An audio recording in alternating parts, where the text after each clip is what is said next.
एका क्षणापूर्वी घराबाहेर खेळणारी चिमुकली आणि पुढच्या क्षणी तिच्या चेहऱ्यावर भटक्या कुत्र्याचा जीवघेणा हल्ला। अवघ्या 2 वर्षाच्या चिमुकलीवर कुत्र्यानं अशी झडप घातली की तिच्या गालाचा थेट चावा घेतला। या हल्ल्यात चिमुकली गंभीर जखमी झाली असून तिच्यावर अतिदक्षता विभागात उपचार सुरू झालेत। ही धक्कादायक घटना बीड शहरातील शिवतेज नगर परिसरात घडली। रेनो हॉस्पिटल परिसरात 2 वर्षांची शिवांशी रामेश्वर घोलप ही घरासमोर खेळत होती। खेळता खेळता अचानक एक भटका कुत्रा तिच्यावर झडप घालतो आणि थेट तिच्या चेहऱ्यावर हल्ला करतो।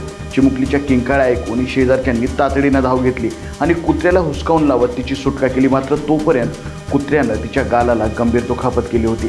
घटनेनंतर शिवांशीला तातडीनं खाजगी रुग्णालयात दाखल करण्यात आलं असून तिच्यावर उपचार सुरू आहेत। या घटनेचा थरकाप उडवणारा प्रकार परिसरातील CCTV कॅमेऱ्यात कैद झाल्याची माहिती देखील मिळाली आहे। सुदैवाने शेजाऱ्यांनी वेळीच हस्तक्षेप केल्यामुळं चिमुकलीचा जीव वाचला। मात्र या हल्ल्यामुळं तिच्यावर मोठी दुखापत झाली। दरम्यान बीड शहरातील या भटक्या कुत्र्यांचा प्रश्न पुन्हा एकदा ऐरणीवर आला। या घटनेनंतर केवळ एक चिमुकलीच्या सुरक्षेचा प्रश्न निर्माण झालेला नाही, तर संपूर्ण बीड शहराच्या सुरक्षेवरच प्रश्नचिन्ह उपस्थित झाले। आज शिवांशी जखमी झाली आहे, उद्या आणखी एखादं निष्पाप मूल या भटक्या कुत्र्यांच्या हल्ल्याचं बळी ठरलं तर त्याची जबाबदारी कोण घेणार?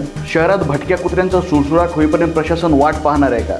लहान मुलांनी घराबाहेर खेळतानाही जीव मुठीत घेऊन खेळायचं आहे का? आणि सर्वात महत्त्वाचं म्हणजे एखाद्या निष्पाप जीवाचा बळी गेल्यानंतरच प्रशासन जागं होणार आहे? या प्रश्नाची उत्तरं आता बीडकरांना प्रशासनाकडून हवी आहेत। अशाच महत्त्वपूर्ण अपडेट्ससाठी पाहत राहा लोकाशा TV।